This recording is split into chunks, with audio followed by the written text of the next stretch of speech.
ci ponk yi ñu fas yéene daal di waxtaanee Thioune ñu daal di xëy tey gis ne ki nga xam te moo di Seydi Gassama mu daal di leeral ne moom ak daanaka lu tollook juróom-benn fukk ak juróom ci ay victimes ci manifestation yu fi xewoon ci diggante 2021 jàpp 2024 daal di woon nañu déposer ay plainte ca ëllëg sa nga xamante ne kon conseil constitutionnel daal di woon na àddu jëmee ci loi interprétative biñ fi rejeté woon te leeraloon ne mbir yooyee ñu ci bëggoon a daal di génne musul bokk ci li nga xamante ne moo di ci amnistie bi maanaam cas de torture yi ak rey yi ak yeneen yi ni mel loole lépp kon mu xam ne daanaka taxoon na ba mu ànd ak ñooñee demoon déposé ci plainte bi yile waaye boobu ba léegi gisuñ ci woon benn acte wala bokk benn acte boo xam te ne posé woon nañ ko si laata kon ñuy gis xëy na càkkuteefu ministre de la justice jëmee ci li nga xam te ne ci procureur ngir ñu ubbi ci l'enquête tey ndax mën nañu jàpp ne li nga xam te ne moom moo di plainte yooyee mën nañu xëy na gën a tax wala bokk mën nañu tax ñu gën a accélérer li nga xam te moo di mbir yooyu lee donte sax tëdd na fa lu yàgg boobu ba léegi kenn déggul ñu daal di si wax jëme ak lan la ñu mën a xaar peut-être venant du procureur ci lu jëm ci plainte yooyu lee bon plainte yooyu day beneen manière bu mën a tijji dossier la rek mais même sans plainte yooyu sax procureur moom am na yoonu boppam boo xamante ni yoon may na ko mu topplu wala mu tijji enquête ci mbir yooyu te incha allah liñ ci jublu di leeral moom dina am léegi nag su fekkente ni plainte yi amaale na dafay gën a yombaale parce que ñi nga xamante ni ñoo ci ñàkk seen bakkan bëri nañ mais ñu ngi ci aussi wax ne dañ leen torturer bëri nañ boo xoolee témoignages yi alors donc dans ce cas bu fekkente ni ku ne sa cas bi la dal da nga dem ci tribunal bu la jege wala police bu la jege wala lii di gendarmerie bu la jege nga daal di déposer sa plainte loolu dafay yombal kii di procureur liggéeyam je rappelle que procureur moom la ñuy sant mooy le procureur de la République nekk tribunal de grande instance de Dakar mais mbir mi xeewul exclusivement à Dakar donc su boobaa dafay nekk ay réquisitions yoo xamante ni li ñu mën a séentu la mu am ci parquet de la République du Sénégal yëpp mooy Ziguinchor pour joxe ay exemple Kaolack Diourbel Saint-Louis maanaam fépp boo xamante ni am na kuréelu attekaay dañuy jàpp ne am na fa probablement ay victimes di fa yeewoo ñooñu comme ça duñu mën a ñëw du soxla ñu ñëw Dakar wala ñu ñëw tribunal bu Dakar pour déposer plainte parce que fi nga nekk dafa am compétence de juridiction compétence yi nga xamante moom la juridiction yi am mooy boo nekkee Rufisque soxlawul nga ñëw Dakar pour déposer plainte parce que Rufisque am na tribunal de grande instance donc yeneen gox yi également am tribunal de grande instance duñu soxla di déplacer ci beneen localité parce que fi ñu dëkk day fekk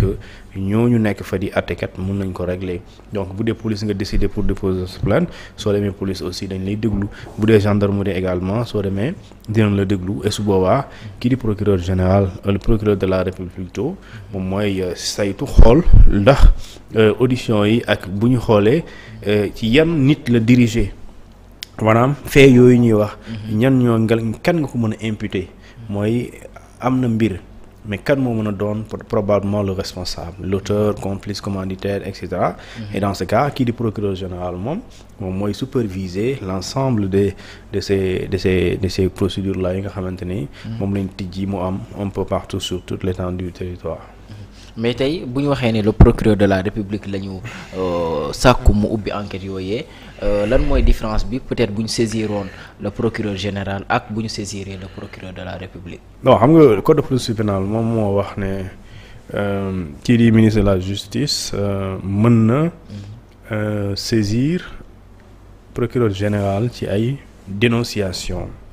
ci ay mbir yoo xamante ne jàpp na ne dañuy relever de l'infraction pénale de l'infraction à la loi pénale mooy mbir yoo xam ne jàpp nañ ne yoon da koo tere ministre de la justice du saisir directement le procureur de la République mais yoon lu mu ko may mu bind courrier procureur général mooy kilifa procureur de la République maintenant procureur général moom mooy bind ki nga xamante moom mooy le procureur de la République. Maintenant procureur de la République moom mooy xool yan voie wala yan juridiction parce que tey bu fekkente ne da ngay topp ñoo xamante ni wala luñ fay yu ñu la jox gis nga ci koo xamante ni ministre la mais ministre exclusivement dafa am benn juridiction bi koy àttee. donc xool kii kon ban dossier ban juridiction lañ koy jox xam nga bu dee ministre dañ ciy gis ministre nga ne ministre tel ancien ministre responsable la ci fait bii mais su boobaa xam nga mënoo ko topp ci juridiction de droit commun fa ko yóbbu haute cour de justice rek dossier bu fa la jëm léegi bu fekkente ni nit ki aussi gis nga ne ce sont des exemples moom général la par exemple mooy police wala gendarmerie d'accord mais mënoo ko am na foo xamante dañ ne général foofu lañ koy dégloo foofu lañ koy toppee et pare wax la général procédure yi lañ koy toppee donc su boobaa général bu dee général lañ ci tudd kooku mën nga ko déglu mën nga ko topp mais mënoo ko déglu toppee ko comme ni ngay toppee simple sénégalais bi léegi loolu mooy doon la différence maintenant li nga xamante ni moom mooy lay am ministre de la justice lu yo ko yoon may en tout cas mu bind procureur général bind procureur de la république moom mooy xool maintenant au vu des faits yuñ ko soumettre mu xool d'abord yan qualification pénale lañ la mën a am lii nii dañ ma ko expliquer mi si yoon lan la tudd léegi bu dee wax na charge yi mais kan moo ko def léegi su dee kii ko def gis nga ne moom statut bii la wala catégorie bii la ci société bi alors ci ngay xam man ban juridiction nga koy yóbbu léegi nag su dee dafa am si les faits dañuy relever d'un caractère spécial bon dafay am su dee juridiction spéciale su dee vraiment dafay relever droit commun dañ ko yóbbu ci tribunaux juridiction de droit commun comme ni ñuy àttee simple nit yi nga xamante ni yaa jël sama ginaar jëluma ko et cetera.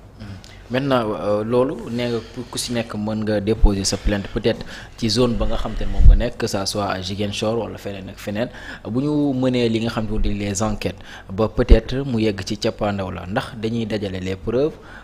envoyé que le procureur bi wala ku si nekk mën na atteindre sa dossier fa nga ko déposer. bon comme naa ne li ñuy def xam nga ñu bëri dañuy jàpp ne sax day mel ni comme procès Hissène Habré comme puisque ñëpp c'est un procès un peu médiatisé. En tout cas voilà amoon na doole quoi ci wàllum communication. À la différence ci li ma gëm. mooy toutes les victimes ñoo dajale woon ñu tuddee ne le collectif des victimes de Hissène Habré. alors ñoom ñëpp ñu constitué wu partie civile après ñu nekk d'accord réclamer droit et intérêt. alors ñu àttee Hissène Habré daan ko après ñu réclamer seen droit xam nga jox na la jox nañu leen ko mais fii c'est un peu différent fii. du benn nit ngay yow par exemple xam nga fee day ki jiite la ñuy jàpp ne moo def jëf jooju. ñoo leen ko def. donc ces citoyens tchadiens là sont victimes de Hissène Habré et de son régime ñu poursuivre ko pour crime contre l'humanité ak lu ñu tuddee traitement inhumain dégradant et cetera donc fii ce n'est pas le cas un peu mais dañuy jàpp ne si lors d'un régime ay faits moo am diggante mars 2021 février 2024 mu amee un peu partout dans le Sénégal léegi ku ne fi mu amee yow mi wax ne dañ laa torturer suñu la laajee tu dois être en mesure d'expliquer comment tu as été torturé wala lan nga jàpp ci bu ñu lay torturer yan image nga mën a expliquer ban description nga mën a def ci nga ñi nga jàpp ne ñoom ñoo la torturer léegi bu dee nit ki dafa deele kooku du ñëw di fi seede mais ay mbokkam d'accord mën nañ leen déglu wala ku leen di teewal devant la justice mooy ñi nga xamante ne ñoom la ñuy moo leen di représenter soit à partir de leur avocat wala ñoom ci kenn ci famille bi ñu dem expliquer seen doom comment la ñuy xamee ne dañ koo rey mais aussi bu ñu ko reyee aussi lan moo déterminer que moom vraiment rey bi du naturel parce que ñu bëri bu ñu leen avant ñuy suul seeni mbokk yi dañoo am kayit bi wane ne autopsie bi wane ne diw lii moo ko dal fii wala lii moo ko dal ci bopp et cetera wala dafa gaañoon plus tard dafa survivre il n'a pas survécu léegi nag mooy permettre waaw ñu xam effectivement ñaata parce que ñun Sénégal bi léegi ñu ngi weerante man chaque jour may gis naan 79 personnes 80 personnes 84 personnes finalement man xaw ma sax ban nombre la ñuy jàpp et loolu je pense que bu ñu defee enquête bu sérieuse minutieusement moo ñu permettre ñu am un chiffre officiel boo xamante ne ñëpp taxaw ci d'accord comme ça ñu xam ñi dee ñaata lañ ñaata la ñu torturé. parce que même chiffre données yi c'est un peu différent. voilà c'est ça en fait parce que données yooyu état moo ko mënoon joxe. ñëpp téye ci mais fii ba léegi état waxu ci donc kenn ku ne da ngay jàpp 80 personnes ñi naan 90 ñi naan 79 tey rek gis naa kenn ki wax 79 et cetera. donc ñi naan 83. voilà je pense qu'aujourd'hui maintenant l'état dans ce cas bu ñu defee enquête yooyu. bu ñu xoolee nit yooyu ñu def recensement des personnes qui ont été tuées. et dans le tribunal dans ce cas la justice sénégalaise mën na prononcer wu ne ñun bu ñu xoolee enquête bu ñu def gis nañ ne nangam personne ñoo jote ñàkk seen bakkan. mais loolu ça ne sera pas quelque chose boo xam te ne ça peut se faire du jour au lendemain. non comme le fait de recenser li nga xam te moo di toutes les victimes. Comme ni nga ko waxee boobu ba léegi déjà chiffres yi rek ça fait polémique ñi naan lii ñi naan lee pour avoir benn chiffre bu officiel il faut quand même mu dafay demander benn travail boo xam te ne bu xaw a jël temps tuuti mën nañu xaar peut-être donc dossier bi xaw a durer. c'est que c'est pas peut-être mën nga confirmer day durer. mënul gaaw c'est ça la vérité aussi. ok mënul gaaw mooy. li gën a yomb ci dossier bi mooy nga xam ñaata nit ñoo dee moo gën a yomb. moo gën a yomb par rapport ak yeneen moo gën a yomb ci enquête yi. ok parce que supposons tey ñu ne ci dossier bi da ngay topp benn nit boo xamante ni général la par exemple lay joxe exemple waaye général. dafa am nu ñu koy toppee. par rapport ak procédure. waaw dafa am ku koy déglu. dafa am ku ko xam moo koy déglu. am koo xam mënu ko déglu. mais dafa am préalable. boo xamante ni su amul kenn du ko topp. parce que général pour nga topp ko puisque président moo koy nommé pour nga topp général il faut mu am un décret de poursuite. décret boo xam président moo koy. waaw certes sauf gëm naa ne du cangee ci Diomaye. mais dama la bëgg a expliquer procédure bi bu dee général la. il faut mu am un décret de poursuite. et c'est le président qui le signe. léegi su boobaa aussi pour nga déglu ko. c'est le président de la Cour suprême moo koy déglu. léegi nag balaa ngay dudd général. il faut bi nga defee enquête ba pare. enquête orienté la ci benn nit. par extraordinaire mu am statut général. soo amee statut général. doo ko dégloo comme ni ngay dégloo simple agent bi wala simple sénégalais bi. léegi soo koy àttee aussi dafa am foo koy àttee. ci cour yi. ah du pas cour yi de. déedéet parce que les généraux mënoo leen àttee ci cour yooyu. par rapport ak ces corporation ah seen par rapport ak seen statut. léegi nag loolu moo tax day compliqué. léegi da ngay gis na soo enquête yu xóotee. mën nga am plusieurs catégories de citoyens sénégalais. mën nga ci am ñoo xamante ni ñii amoon nañu ay ndomb tànk. su dee dañu amoon ndomb tànk wala ñu nommé leen ñu nekkoon ministre. fu leen di àttee du bokk ak tribunal bi leen di àttee. su boobaa. su dee diw ministre la woon jamono jooju ñu gis ne am na ci responsabilité haute cour de justice moo koy jugé. bu dee diw am na ci responsabilité yàlla def mu nekkoon général wala mu nekk policier wala gendarme mënoo ko àttee ci yenn cour yi. mënoo ko également dégloo comme ni ngay dégloo koo xamante ni wooy nee nañ nervi la dañ ko recruter jox ko journée 20 000. du bokk ak kooku. léegi nag journée 20 000 ki nga xamante ne jàpp nañ nervi la def na ay lu mu doon def d'accord torture ay doomu jaamur kooku boo koy dégloo donc mën nga ko yóbbu DIC ñu déglu ko mën nga ko yóbbu gendarme ñu déglu ko mën nga devant le parquet ñu déglu ko du jour au lendemain bu dee moo ko def mën nga ko jàpp dugal ko ci kaso bi mais ñee dafa am process boo xamante ni sans moom poursuite waxuma la jàpp waxuma la téye poursuite mooy topp. balaa ngay am autorisation poursuivre ko da ngay am décret de poursuite. et loolu bon moo tax enquête yi dafay sérieux léegi nag ça c'est une volonté affichée du régime bi nga xamante ni moom bëgg na mu leer loolu nag loolu vraiment il faut remercier leen si pas boobu ñu teg pour mu leer léegi nag bëgg mu leer benn la mais mu leer aussi moo ëpp solo. comme ni nga waxee xëy na processus bi wala boog procédure yi dafay daal di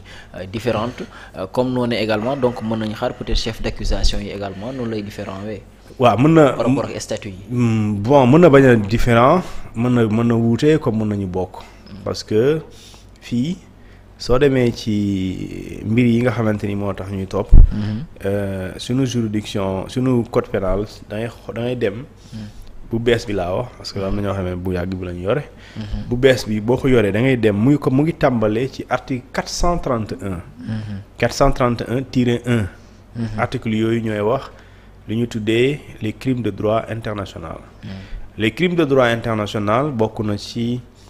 crime de génocide crime de guerre crime contre l'humanité. alors fii c'est pas du bu ñu la waxee. crime de guerre crime contre l'humanité benn genre expression la mais infraction yi l'infraction en tant que telle du crime contre l'humanité mais mooy koy dakkantal donc crime contre l'humanité par exemple bu ñu la laajee un exemple de crime contre l'humanité le viol forcé par exemple mais day fekk mu am ci benn période par exemple ñu ne 2021 2024 période bokk na si ba pare ñu ne dañ ko def en masse léegi viol forcé crime contre l'humanité la prostitution forcée crime contre l'humanité la homicide volontaire crime contre l'humanité la assassinat crime contre l'humanité la disparition forcée crime contre l'humanité la extermination d'un groupe d'accord crime contre l'humanité déportation d'un groupe social jëlee ko fii forcé ko mu dem fële maanaam jëlee leen dëkk bii yóbbu leen ci dëkk bële c'est un crime contre l'humanité mais acte de torture c'est un crime contre l'humanité mais aussi li ñuy tuddee d'accord lii ni traitement inhumain dégradant ak cruel loolu ay crime contre l'humanité la te loolu soo demee ci code pénal boobu nga xamante ni 401-1 ba 2 4 3 et cetera moom lay wax yooyu bu fekkente ni dañuy topp ni parce que mën nga toppee nit ki homicide volontaire muy meurtre assassinat